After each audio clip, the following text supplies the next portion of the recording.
半暝12点外，邦桥一间连锁的餐厅发生加速烫爆炸，造成6个人受伤，自5点几29人受到影响。马祖防卫指挥部传出互诈骗集团渗透，下地阿边区内甲银行口座借用使用，涉案人数超过60人。今仔日美国公布上届新的2026年个防守官法案，军援台湾经费呢上限会降到美金10亿。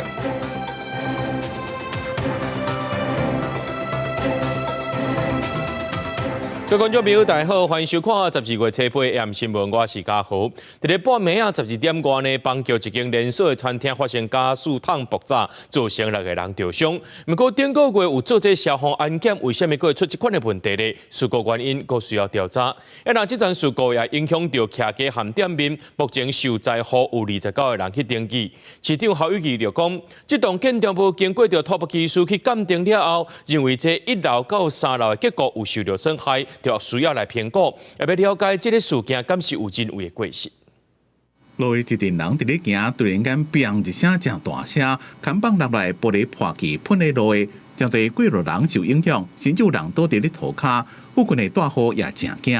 好险床在这一侧，也好险衣柜正好摆在那儿，也正好是那一片，只有那一片破掉，这边也破的话会很可怕。或者没事还好啦，东西就只好想办法。伫边仔受灾户出来是规个乱糟糟，窗仔门厅喷到客厅内面，玻璃破去也甲规涂骹，拢是隔壁栋2楼店面造成的。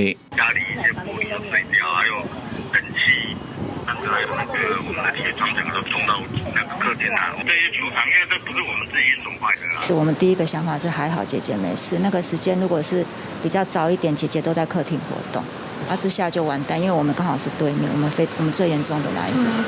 警消伫现场戒备有封锁线，代志发生的地点伫新北市邦桥区中景路的巷仔，将人员初步看起来讲是2楼餐厅定时杯加精鲜店台加速烫伫初八透早12点外爆炸。在11月26号检查结果是符合规定的，他们的串接是4桶瓦斯，然后合计是76公斤，是没有打管，质量80。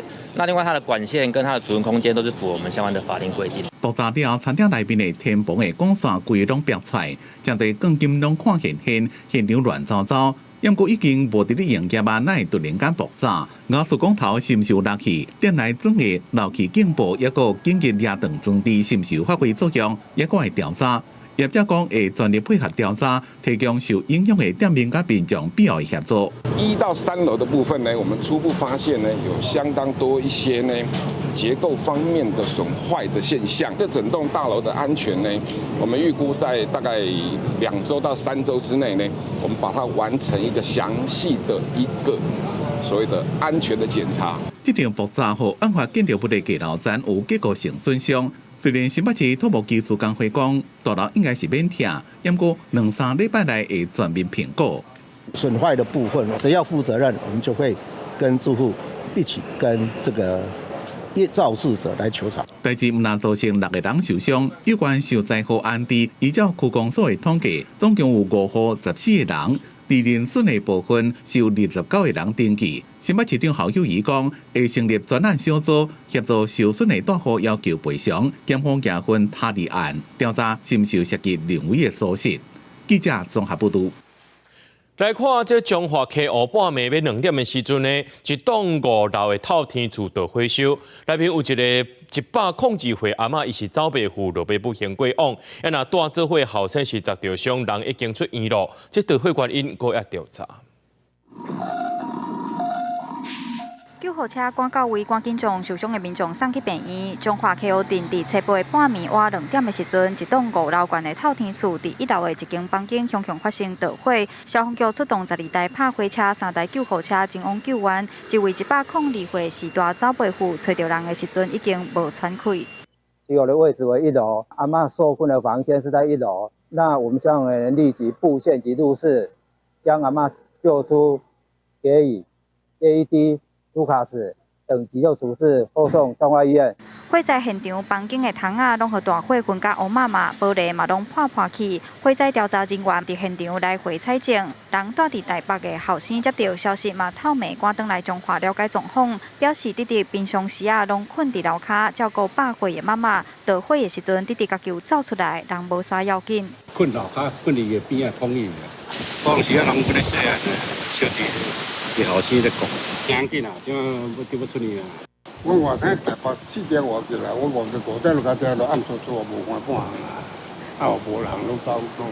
消防局表示，这场火灾造成一位102岁民众过往，甲一位60岁民众遭着伤，轻伤的民众目前人已经出院，详细事故原因也阁需要调查。消防局嘛提醒，最近早较凉冷，未少时段会用电炉甲电烧炭保温暖，爱特别注意这种高功率的电器，莫插烟灯线，爱甲高导火物件保持1公尺以上的距离，避免使用无正确引起火灾。记者杨淑成综合报道。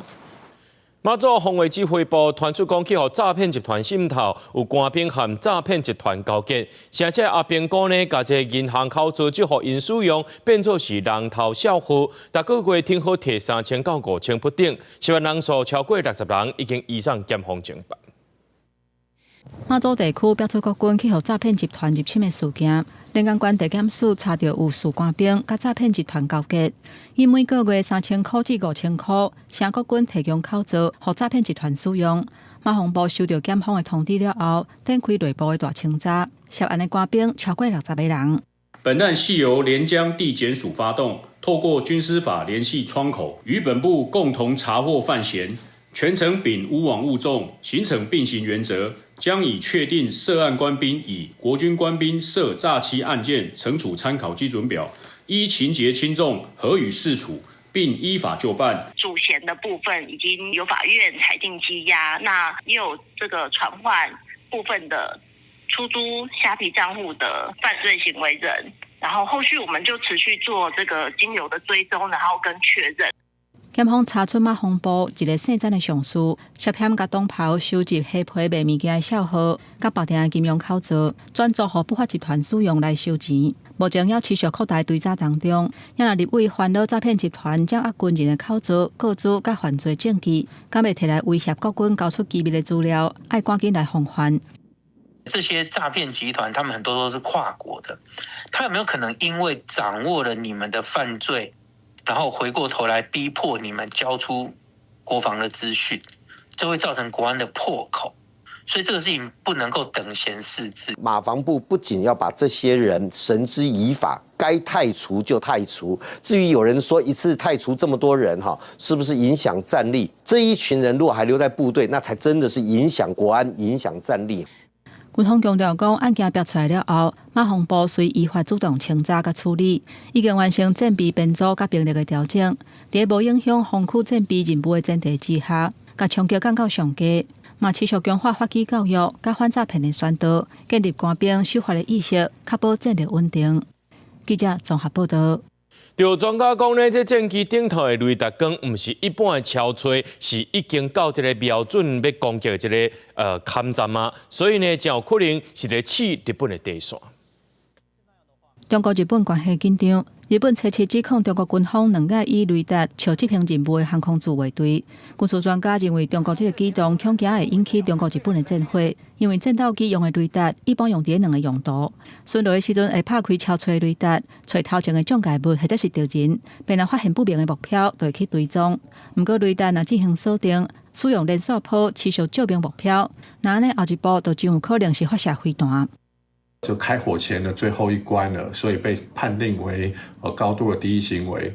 那特别是它是在领空之外，也就是伴随着辽宁号航线战斗群，这远海航训，然后在出宫古海峡的时候，在台湾东北东方，也就冲绳南方的位置，就是跟日本的军机遭遇，那就采用这种攻击性的手法，这是非常不智的。面对中国铺设地带的威胁，台湾恐惊袂当结外挂。组织分析，咱国若拄到类似的情形，会有3个阶段来应用。第一，直接闪开，用真大的距离、大幅度转弯，脱离雷达的锁定。对方若持续有敌意的行为，会当射热焰弹来干扰。最后若果不理中，就会反击。F-16退役的政治教官黄永德强调讲，飞行员在无接到命令进前，绝对袂当乌白锁定，因为后一步都是发射。第一击不在第一线的飞行员手上，是在国防部部长的手上。如果他有追、有敌对的行为、有相对性的动作，这时候上面高层的决策就应该要决定这个构不构成比如说这个战机飞行员有没有危险，或者是他已经开枪，或者是甚至发射飞弹，然后我们躲过去了，这个就是有你的所谓的第一级的界定。根据了解，中国军机长久以来对台湾普设的侵扰，国军虽然嘛有同步空中监控，目前双边并无传出有雷达锁定的事件。不过黄永德嘛讲，其实美国设4.5台以上的战机，火控系统甚至会当免透过雷达，是透过 EOTS 电光标准。亲像去年中国举行联合来舰202A 的演习了后，咱国嘛头一届提出 F-16V 战机，使用暗角手先进标定吊舱，标定歼16甲轰六战机的画面。记者综合报道。今年6月来台湾的日本公务人员遭无规划涉嫌伫咧台北测温，甲女性偷袭军邸，8月佫伫咧西门町犯案，这2件案件互判刑含起诉啊。想袂到顶个月是第3届来犯案，同款是共偷袭。士林地检署惊依照涉嫌犯着这刑法的无故袭性影像罪介起诉，求处1年6个月以上刑期。这个嫌犯是日本岩手县政府的农林水产部的公务人员，头一届发生偷袭事件了后，当地县政府捌开记者会来回实的，到当是犯案第3届咯。但是检方就批评讲，一再犯同款的罪，对社会造成危害。昨下晡呢，伫台北东区发生一个攻击事件，2个人受伤。迄当时是一群人伫咧巷仔底内面翕影片，数一个青训查甫人冲过来，伊举螺丝架，哪行哪呛声，甚至是要攻击学生。加在过路人和警方斗相共，甲人压掉的。要拿这个嫌犯讲，就是家己去互翕到，伊才会起来讲。先见过，等一下，好，走开，给我。我错了。警方赶到现场，真侪查甫人合约将人压制掉咧，现场气氛紧张，都惊遭到伤害。就是很多人，是很多人，警察也来了，我以为是在拍片。原来有真侪查甫人伫翕补习班的野营作业，向青训的查甫人来呛声，佮提出罗赖吧，拄伫其中一人卡接片，威胁要攻击。就有一个人从后面把我架住，用一个硬的东西抵住我的腰，就警告我们这一群人赶快离开，不然他就要动手。我们就往后撤退嘛，但是他就一直不断的追上来，主要都是小擦伤，可能是在到地上的时候弄到。想起案发的经过，当事人是心惊惊，有2个人手骨分别受到刺伤。这代志发生在台北市东区的敦化南路的巷仔，17下晡5点多，好在在热心的民众协助斗阵压制，才无互冲突搁扩大。因廖兰情绪激动且已经有伤人的行为，警方马上对廖兰实施管束，全案讯后依伤害、毁损罪嫌，移请台北地检署侦办。虽然原警到回涉案的46岁姓廖查甫人由原情绪激动，马上被管束。不过伊事后讲误会家己被挟掉，不过警方将传和以伤害加毁损罪嫌函送检方来侦办。记者综合报道。若看到台南少年所发生食安问题，有民众昨去东区的面店食面，却食到加蛇卡。另外一间呢是正出名的牛肉汤店，酱料内面呢竟然有活加蛇，市政府派人要去查，若准备来改善，上当会当罚到2亿。但是为这个人员透早来这间台南真出名的牛肉汤做客早，主要因为有民众普遍伫网络顶批销这间牛肉汤老店的酱料区，发现酱料内面有一只加蛇，而且这加蛇的色水掺酱料真相同，后民众错一条唔敢去食。还不错，我吃很多次都没遇到长满，会很恶心，吃不下，应该是管理的问题啦。那个外面跟里面隔离不好的话，或是那个从水沟跑出来这样啊。一般民众的反应，当然看到食物内面出现汤团，会感觉强要变白。发现安尼状况，店家第一时间公开会实的对唔对，讲逐工关店时酱料拢有冰在冰箱，嘛讲初九的休困一天做专门性的清洁消毒。基本上，我们餐饮业对于这种事情是完全没办法去容忍这种事情的发生。那我们后续会持续去注意这样子，然后跟所有的长久以来支持着我们的消费者们说声抱歉。那另外，伫台南市东区，同款有民众伫网络顶讲，去一间卖面的店家，入去食的时，面内面竟然有2支加纸的卡。这间店家原本拜受营业，但这阵公告公休1天。如有缺失，将要求业者限期改善。借其复查不合格，将依食品安全卫生管理法处新台币6万元以上2亿元以下罚款。卫生局强调，食品业者应落实自主管理，加强内部管理机制，有助于确保所制售之食品之卫生安全。卫生局强调，2件食安记录的案件，拢会派人到场稽查，针对作业环境甲食品保存，要求业者限期改善，无够时罚钱。只是讲，安尼小连续发生有加纸走入去食品内底事件，恐惊影响台南美食之都的形象。记者苏台南采访报道。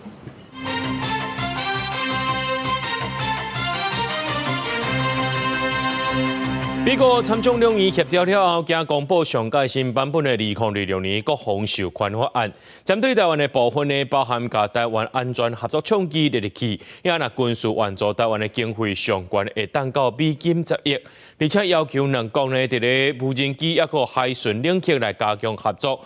不过本地参议院的版本所建议的是邀請台灣參加環太平洋軍演，也若這部分說是去互汰掉啊。Happy 85th anniversary! AIT 处长郭立言甲咱外交部长林佳龙决定庆祝促进台美人才交流会全球领袖人才参访计划 IBLP 85周年，也宣布明年会伫台湾准会举办美国建国250年展览。IBLP 已经串联起190个国家，超过23万名领袖，其中也包括1300位台湾学友。这些连结不仅打造出专业人才的网络，促进合作，也进一步强化了美台之间长久以来的友谊。借这个机会，我要感谢美国政府与国会跨党派对台湾的坚定支持。未来台湾会继续与美国以及全球民主伙伴携手合作，为印太地区及全球的和平、自由与繁荣贡献心力。我伫咧2004年参加计划总统赖清德强调台美合作，共同促进印太地区和平。而讲这个时阵，美国参众两院经过协调了后，公布上新版的2026年国防授权法案。有关台湾的部分，包括继续纳入台湾安全合作倡议，军援台湾经费上悬10亿美金，差不多代票313亿，并且要求美台伫咧无人机开发、生产，抑个海巡联合训练加强合作。不过本来参议版本内面有建议，邀请台湾参加环太平洋军演的问题被删掉，或者认为是这件代志太过敏感。因为这个议题比较敏感一些可能要白宫拍板定案。但是重点是，这么多年来，其实并没有真正的去落实它。2025年的国防授权法，其里面就有这10亿美金非常类似的内容。可是川普20到目前为止并没有这样做。或者讲法案的相关内容，展现出美国国会跨党派支持台湾的力量。不过美国行政部门是不是照会做，也怪观察。记者综合报道。英国媒体观察家报发表全球 AI 指数排名，台湾是第16名，平去年进步5名。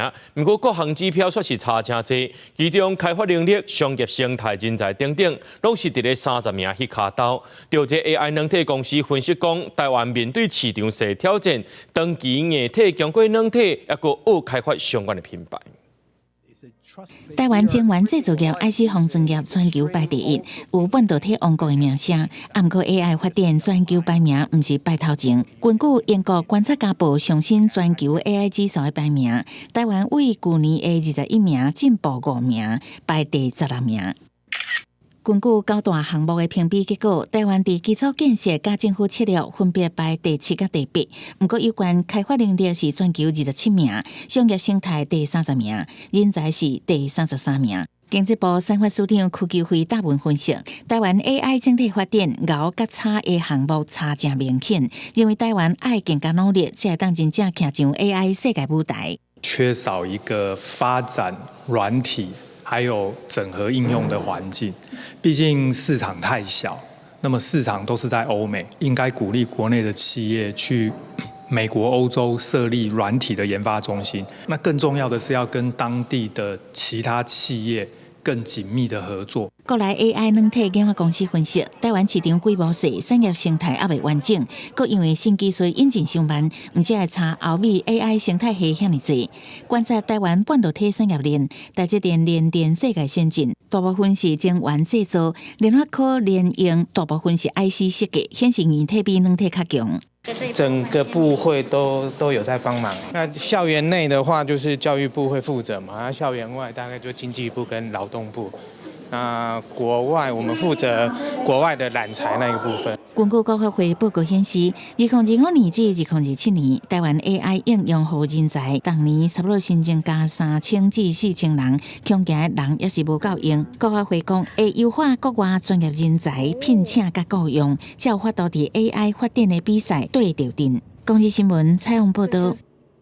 台湾民国学龄学会今颁发特殊贡献奖予核适董事长董祖贤。董祖贤是搁再呼吁讲，台湾爱有这核电和力量共存。不过，立董是强调讲，核三定判有记录，这核废料要安怎处理，就是上基本的问题。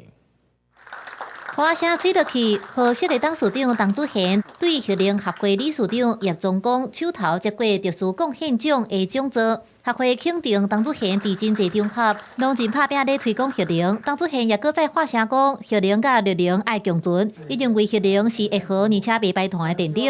台湾需要发展经济，产业需要能源，也要保护环境，应对气候变迁。台湾的土地狭小啊，然后这个地狭人稠。台湾本身也不产能源啊，所以能够让核电跟绿电共同并行，是未来一个大的方向，能够让电力更干净、更有效率。针对上紧要伫2027年年底，也是2028年年初，才有可能重新启动核电。得到学会珠宝系纪念奖的前核市厂厂长王碧辉指出，政府爱更加坦白面对能源的现实。既然我们核2、核3将来都会重启，所以呢，不要再扭扭捏捏。大大方方的讲出，我需要核能，非核家园需要转变的。学龄学会认为讲，今年8月23核3停判的公投了后，虽然法定的标准无过，不过同意票的总数有434万，代表已经得到真悬的民意的支持。不过反核团体并无安尼想。核废有解上面，我们到现在连高放射性废弃物的这个处置办法，到现在就是相关的法律。这个根本就完全没有诞生，那我们要怎么样可以确认我们的核废有解呢？低放射线核废料的厂址目前也还没有找到。甘总会进一步指出，核三厂就起伫恒春断层的边仔，若发生严重的天灾，恐惊造成真大的冲击。核能互看作是能源选项之一，但是安全、核废料要抗对，也佫有社会共识的问题，有关是真歹闪避的关键议题。公司新闻采访报道。高雄蚵仔寮渔港这3海里到5海里是经济海域，本地是有人伫遐掠鱼，不过最近有真侪商船停wat来，说乱弹本所造成海洋污染，甚至害渔民拢无法度出港。民代就质疑讲，可能是无要纳这停船费，这违规停伫咧港外。那市政府就讲，航港局已经要求因爱遵守规范，那搁再来停海巡单位会甲因赶走。好天船仔拢无走，一歹天的时阵讲营运歹，大家走到无半只。高雄蚵仔寮渔港3海里至5海里的所在，四界拢是商船甲货船，雷达顶悬码拢是船仔，数量上济有甲70只。这个船仔休的所在是咱国经济海域，嘛是近海船仔掠鱼的所在。渔民计若出海拢爱闪来闪去，也阁有人去弄着商船、货船，煞是无地讨赔。有哪足济有哪，上少拢有十几只伫啊。它不是只有我们这里而已呢，它是延伸到茄萣，到几乎接台南那里，这一整条海岸线都是呢。未代讲，这船仔大部分拢以各种的理由拍定，目前规定上久敢若会当休7天。不过，这船仔煞是停伫遐几啊个月至1年，即个因是竟用各种的名义，想要抓免纳入港停船的费用，嘛无排除有的是为着后一抓任务调度，想要省钱才会休伫近海。就要省费用嘛，他如果入港抛锚。伊就是爱开始收费用啊嘛，停泊费。伊即马清伫遮，伊免费用啊。七八下晡为蚵仔寮渔港布花看出去，海面至少有休11只船。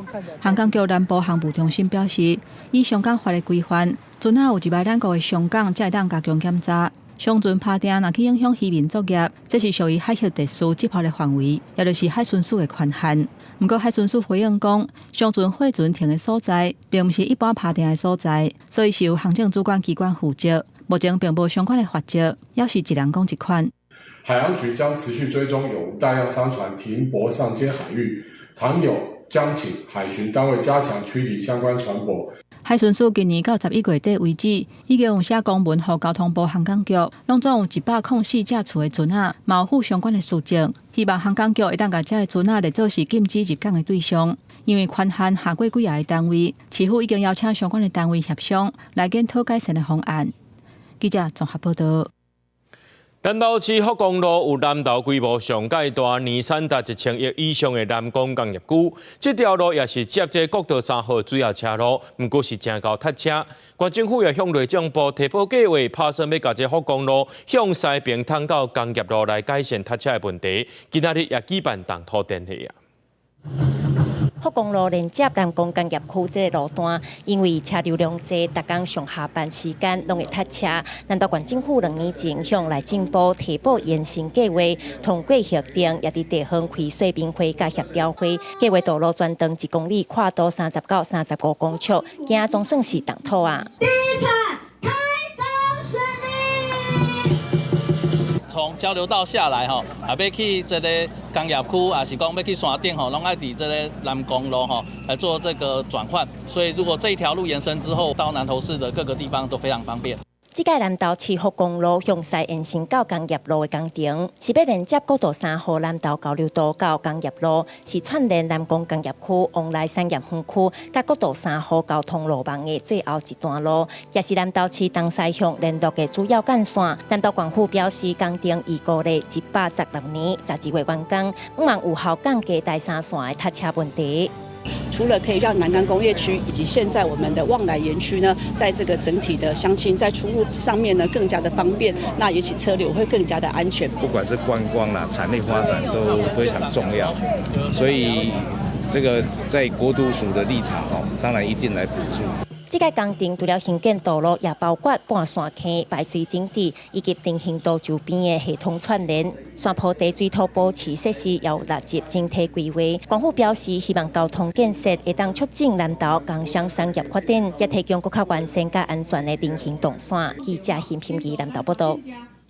今仔透早有民众去到合欢山的武岭顶放烟火，提醒咱的群众朋友，这款行为是违法的。德鲁固国家公园区呢是禁止放烟火，避免火烧山。这管理处也请警方抓人，会当该罚3000块。民众对车顶提出烟火，搬到合欢山武岭顶的下骹，第14架线公路的边仔，直接伫遐放烟火。其他看到的人闪较远的，提出手机仔咧翕。放烟火大约放26秒，过程拢互武岭顶即时影像监视器翕落来。地址发生伫初八透早6点外，警方接到报案，随去处理，找到当事人甲要被放烟火。当场找到当事人承认放烟火，并在车内发现许多烟火盒。依照国家公园法第13条第8款规定，禁止于园区内放鞭炮、烟火，违反者可处罚新台币3000元罚锾。今年10月中秋连假期间，有游客伫武岭迄搭放烟火，那造成规暗暝光影影，现场阁一直有兵器的声音。德鲁固国家公园管理处马上以今年9月才修订公告的《德鲁固国家公园区域禁止事项改法》。管理处强调，这个已经依法开罚单告发，也要求行为人清掉烟火本色。因若放烟火，若引起树难火灾，该面对刑事责任甲民事求偿。特别提醒民众到合欢山区来登山行为，不要燃放烟火、鞭炮，也不要心存侥幸，然后以身试法。有巡逻车可以加强巡逻，或者是增加摄影镜头，还是要多加宣传，让民众知道说不要来这边去释放烟火。毕竟在山区，尤其在国家公园，这都是很不当的事情。合欢山武岭顶附近有国际认证的暗空公园，在地生态团体认为放烟火虽然不是固定的光源，不过游玩可能搅扰到国家公园的动物，建议警方较加巡逻的，并且加强对民众的宣导。国际新闻参报道。中央宣布禁止用喷气除了后，这损虫煞变甲正烈。彰化县河滨清洁队民间业者拢有饲，不过这民间业者却因为臭味问题，互附近的居民抗议。环保局是要求业者着爱装这抽风的设备。那这环保团体和清洁队是认为讲，收倒来喷爱赶紧脱水，这才是关键。伫平台顶这200公斤经过加水脱水了的喷，效果看内面有50万只笋虫。10天内就规个拢食了了。彰化县河滨林清洁队国家开始用笋虫来去化喷，现场拢无闻到臭味。那冬干的啊，我们就把它分解，把它脱水的话，它干燥都无啥味啊。1个月现在气化消化我们的生熟处理，差不多将近200多吨。中央宣布禁止用喷气除了笋虫真济真热门的去化方法，不过其他乡镇是抗议声真济。鹿港的污电公司一个北斗的塔尼生机，拢饲笋虫来去化喷，做做饲料甲肥料，不过味真臭。最5、最6连续2天拢有人抗议。这些居民拢闻到这个恶臭，当讲长期性嘛要求公司来做改善，但是公司拢无来做改善，这实在非常恶质。臭甲都袂便宜啦，规日拢有，暗时嘛有啊。伊顶回10月13讲的是，伊都拢无改善半数啦。彰化县环保局讲，全县1个月喷的量差不多2130吨，河滨清洁队3000多万只的笋虫，会当去化200吨。民间的笋虫厂除了会发，也要求业者爱装抽气护发设备，以后若阁要申请，袂使伫人多的所在。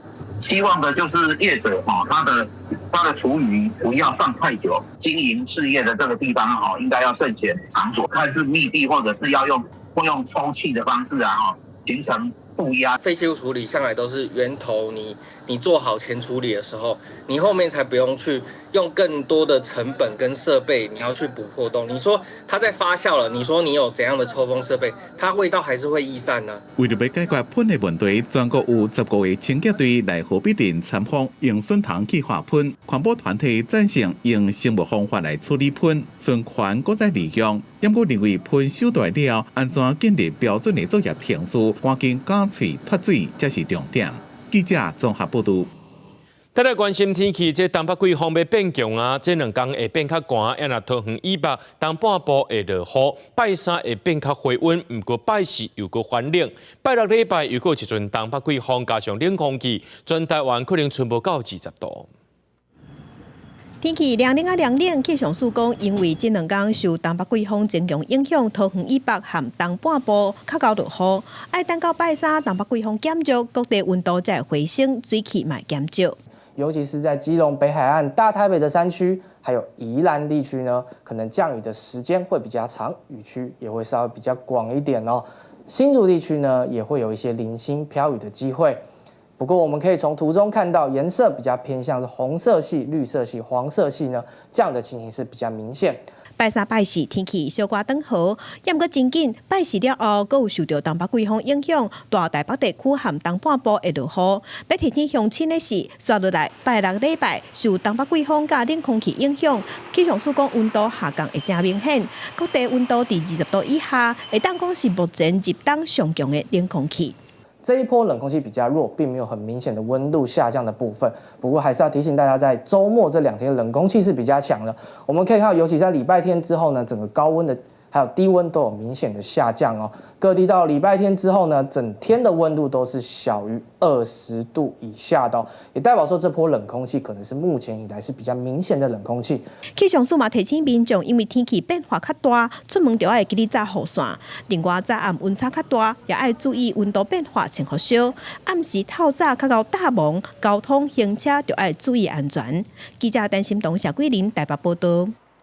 气象署证实讲，目前台湾2种主要的药草假所制剂卡利消和优苗化这2种药物呢，因为国外欠原料2种药物药物，全台湾的库存量剩1个月尔，也已经启动专案输入了，有厂商提出申请，等咧审查，也会协助这厂商甲药物赶紧补货到。就是这项药草假素卡利消丸是全球少数会当有效稳定药草功能的药啊。不过，这阵啊所传出各大病院欠货，全台湾库存量敢若剩1个月，互袂少病人真烦恼。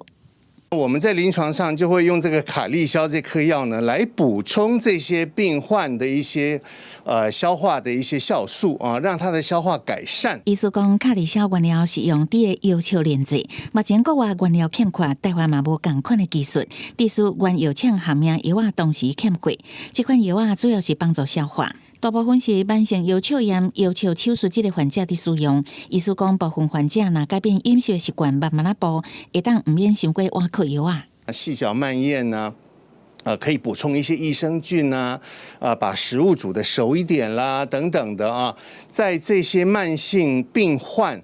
就可以达到差不多一个很好的消化的效果了，不见得一定要依赖这个卡利肖这个药物哦。国内虽有成分相近药品，为主成分含量不同，建议将该药品保留给已接受治疗且无法更换替代药品的病人。根据健保署的统计，去年2024年卡利肖药粒啊使用的患者差不多1.6万人，申报量是900万粒，健保支出差不多8000万。食药署讲，为了避免长年，已经启动专案输入，找找国外已经上市，不过台湾还未引进同款成分的药啊，而且已经有厂商提出申请，等加速的审查，后续会协助厂商补足供应，减轻患者的紧张。公司新闻采访报道。为什么咱需要性教育，就是要避免这款代志的发生？来看这条新闻。根据这卫福部的统计，今年顶半年呢，这性暴力通报案件内面，未成年的受害者超过一半。就有一位受害高中生今仔日勇敢站出来，讲出伊家己的心声。伊认为上界艰苦的就是找无该斗相共的管道。国教明是呼吁教育部爱编相关的教材，互囡仔知影讲，当到问题时阵爱安怎保护家己。他在我不知情且不合意的情况下，擅自拍摄流程度过我本人的性影像，让我被迫活在恐惧中。拄成年的曾东二，伊是性暴力的受害者，不过求助的过程充满阻力。伊讲第一时间甲学校求助的时，学校欠缺理小友善的说明，加上伊真烦恼，伫咧学校厘清的过程，会受到第二届的伤害，互伊逐工拢过了真惊吓。那甚至有在网络上面来流传，让他在这一段时间其实是一直在一个恐惧啊，然后跟一个担忧的情况里面啊。所以今天他也希望可以站出来，他也希望政府真的可以聆听，而不是在政策上面只是在纸上谈兵。根据卫福部上新的统计，2025年顶半年通报的性暴力案件当中，被害者有一半以上是未成年，达到52.6%。国教民指出，上大的问题就是学生面对性骚扰、性暴力的时，唔知后一步要安怎做。加上目前的学生面对着网络性暴力和性影像流传的时，政府是无提供一个求助的管道。那我们希望说有一个直接的窗口跟管道方式，不管是在网络上或者一个专线上面，让孩子当中在求助的过程当中，他能很直接的把他的状况能第一时间去保护住。国教民建议卫福部爱提供求助的平台，也希望教育部因应网络时代，编一份新的教材，互囡仔知影拄着爱安怎做，也爱互囡仔知影，莫无意中变做加害者，因为每一届的性影像分享，拢会对被害者造成第二届的伤害。记者陈选曾俊佑台北报道。乱但是本所回收再利用就是资源。这环境部的循环署呢，今年和企业合作，开发出6件这循环设计产品，要互众人来买，希望大家做伙支持。这红色的椅仔拢是依照循环的理念落去设计。业者讲，阿鲁米伫国外是互认定是上好的循环材料，因为会当100%回收，阁会当重新做出新的阿鲁米产品。这届受到环境部和台湾设计研究院的支持，所以因着和国外设计师合作，推出这只椅仔，用98%以上的阿鲁米来做。阮这种椅仔使用寿命拢超过15年至20年，阿鲁米的迄个一寡技术拢有用到，像这。有迄个重力铸造的，有斜形的，有棒类的加工，像阮的椅啊，拢是咱爱伫室内袂使有噪音，所以这是阮的专利，就是软套的，内底有一个软的所在，这嘛是回收材，就是咱回收的细胶。佮有大家伫户内拢会用到的雨伞，根据统计，平均一个人拢唔拿一支雨伞。台湾当年单调的雨伞上千上万支，因为雨伞真侪材质，无人想要回收，所以有业者即马研发出会当换零件的循环雨伞，海去换零件唔免规支单调。环境部循环署推出循环经济，今年总共开发出6件循环设计产品，有椅啊，有雨伞，也有文具等等。我们的产业的这样能够去提出我们这个绿色设计的产品，那政府这边怎么样来鼓励哈？如果我们这个法通过之后，我们就可以用法令来规定，好，甚至是鼓励我们这样循环产品跟服务的一个发生哈。那这个都是可以促成我们产品循环采购一个很重要的因素。循环署长表示，政府也打算透过法规来鼓励更较侪业者投入。另外，为着要提升民众对循环产品的接受度，也伫高雄设改造据点，有循环教室，希望透过政府、产业、民众共同打造循环永续社会。记者陈心东、谢桂林台北报道。为了要探讨台湾地方的人文故事，中央社出版的电子册《都市文化史》，利用以采访报道的方式，记录台语文书写、古迹保存，还有在地艺术工作者的生命故事。庙口搬到新科技，这红啊是愈来愈神奇呀！张那顺用乐器唱出欢喜人的心声，时代的改变，真侪传统戏曲拢在做转型。不过改变的过程真困难。不离脑剧团创办人郭敬富分享，当初有真侪想法想要做创新，不过老一辈布袋戏人较保守，甚至反对，所以伊才有创团的想法。这些意见我们提供给老师们，有时候老师就因为3句话，而我自己后来创团。第一句、头一句就是你唔捌啦。第2句就是代志唔是你想的安尼啦，第3句就是这个代志真困难。同款是八宝地戏团的社鼓手蒋中剧团团主也讲，因伫台中在地已经有60档的历史，平常时除了办仙戏以外，伊也会举一寡文化场向地方政府提案。嘛，官生笑讲，除了演布袋戏，也无啥物才调啊。后来结婚生小孩了，小孩是我老婆在带。我们不能讲被你骗了，那个生活白痴。我爸爸也是生活白痴。我爸爸上了台之后，他拿了麦克风，他就是神；下了台的时候，什么都不会。这2位拢是中央社今年新出版的电子册《都市文化史》的主题人物。中央社逐档拢会甲报道过台语文书写、古迹保存和地方文化故事这报道内容，自制做电子册，透过人文角度的采访，希望透过一篇搁一篇的累积，为台湾的艺文保存留落来记录。记者台下选曾俊佑台北报道。嘉义滨乡的国家广播文物馆，英国是日本时代滨乡放送所，捌用电波加蓝镜的中央广播电台对写。最近呢，这文物馆用电波台湾史做主题办展览，让民众了解广播对自前冷战到今，在台湾的历史当中扮演什么款的角色。发音。现在播送中华民国政府对中共空军官兵起义来归优待规定。放送较早广播的内容，让大家了解迄当阵中央广播电台的人物。嘉义县民乡的国家广播文物馆举办电波台湾史的展览，要透过战争、传播甲声音外交的展览主题，让民众知影中央广播电台每一个时期的发展历史。战后，反而中央广播电台来到台湾之后呢，它成为了我们利用来继续做国际广播的一个重要的资产。那所以这一次的展览，我们特别呈现了这个馆它所保存的一些珍贵的文物。这个为1949年设计来甲南京中央广播电台对抗的民乡放送所，到1949年战后，互中央广播电台接收，才为战争的角度转换做国际广播的功能。国家广播文物馆表示，这当中的过程、广播人物的转变，拢会伫这届展览来展出。那我们这个展览里头有很多从日治时代就已经有的一些设备。而且也从1940年代一路到现在，很明确、简单，但又非常少见的介绍了台湾的广播史。这摆展览有日本时代建设这个放送所的设备甲仪器，还有冷战时期鹿港分台甲台南分台的模型，希望透过这个内容，让民众会当来认捌广播伫战争甲和平无共的时阵所扮演的角色甲任务。记者林伟霆，嘉义报道。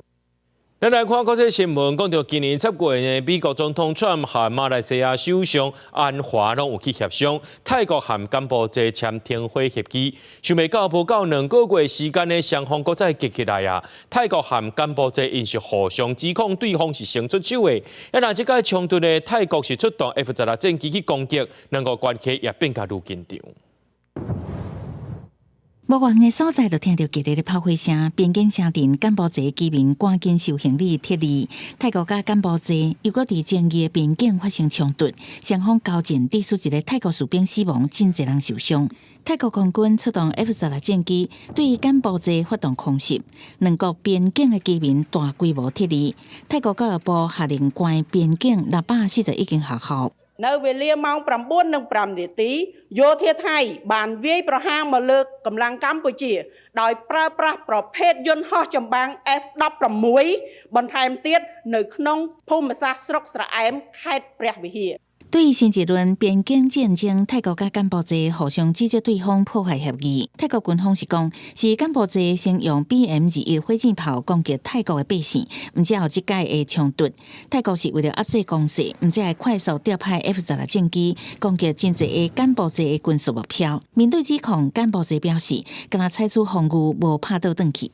รวมทั้งมีการประสานขอรับการสนับสนุนการใช้อากาศยานของกองทัพอากาศในการปล่อยนะครับอาวุธนะครับเพื่อยับยั้งการโจมตีของทหารกัมพูชาซึ่งถือเป็นความจำเป็นในการป้องกันตนเองหลังพบว่าทางฝ่ายกัมพูชามีการใช้อาวุธยิงสนับสนุนต่อฝ่ายไทยอย่างต่อเนื่องครับ泰国国防部表示，已经有超过3.5万的居民离开边境去避难所，还有更侪人逃往其他所在，也是去投靠亲友。柬埔寨的小学嘛，赶紧通知离开学校。泰国甲柬埔寨的边境因为划分无清楚起冲突，已经一世纪外。因为当时柬埔寨是法国的殖民地，两国的边界由法国制定。今年7月，两国就因为领土的问题发生5天的冲突，当时造成43人死亡，30万人有落无厝。一直到10月，伫美国总统川普甲马来西亚首相安华的协调，泰国甲柬埔寨才签署和平协议。即马佫发生冲突，嘛互外界解读，本来互川普当作是外交突破的和平协议，恐惊面临破局的风险。公司新闻新乐培编译。社会国家奈及利亚的尼日州11月底逼出天主教寄宿学校300多名老师和学生做伙放绑票的事件。根据着联合国和当地媒体报道，共有100个囡仔得被放绑出来了。另外来看，这东非国家苏丹有一间幼稚园遭受无人机的攻击，已经造成50个人死亡，其中有33个死者是囡仔。空影影的宿舍甲散规涂骹的物件，看会出来匪徒入侵当时正乱。这场11月2日伫奈及利亚尼日州的大规模校园绑票案，引起国际的关心。当时受害的天主教寄宿学校圣玛丽学校内底有315个师生，一暝拢互掠去，上细汉的敢若5岁。这原来是2014年圣剑组织扑克圣地犯下300个女学生绑票案了后，奈及利亚受害人数上侪绑票案。But we have the ages between ages 5 to 18, 20 that are in the hands of their captors. So, well, the parents whose 4 children are there. 匪徒拄啊掠走大电书生的时阵，有差不多50人家己脱困转厝，尸体互人控制的人质剩265人。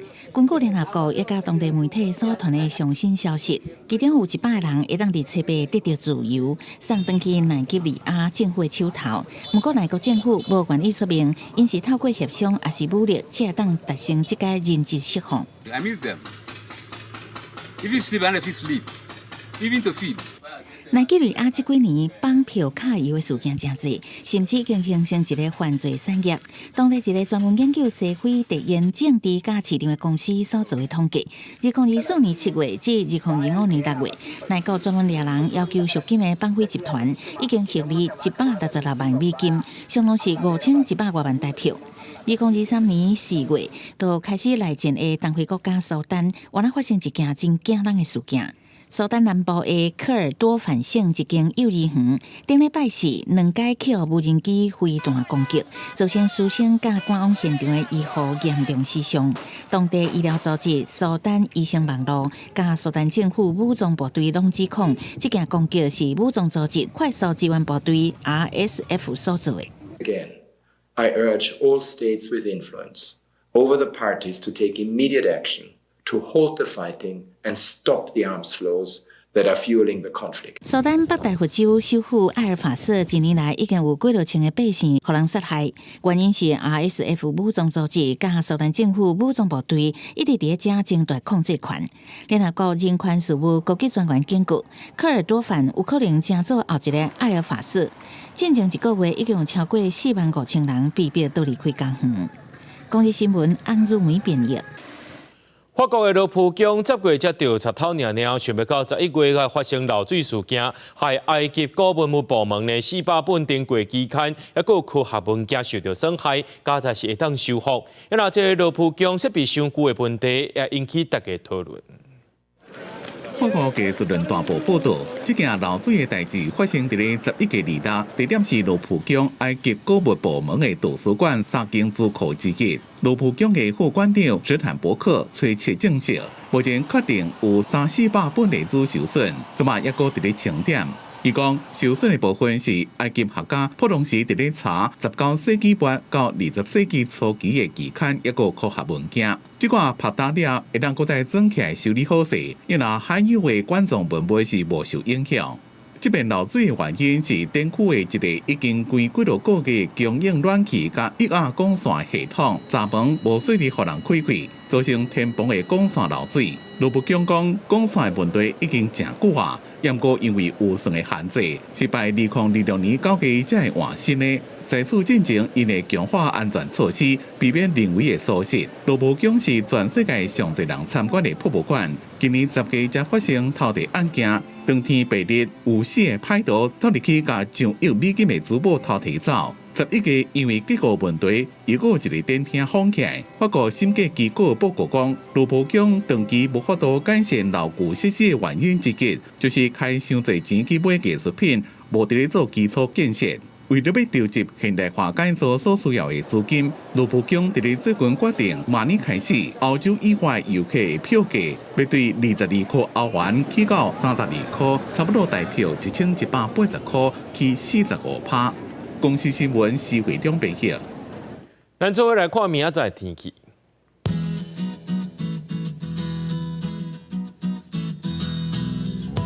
基隆、台北、桃园、新竹对18度到24度；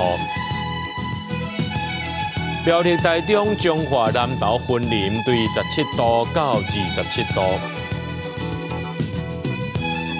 嘉义、台南、高雄、屏东对16度到28度；宜兰、花莲、台东对19度到24度。平湖、金门、马祖对15度到23度。一个未来3天气象。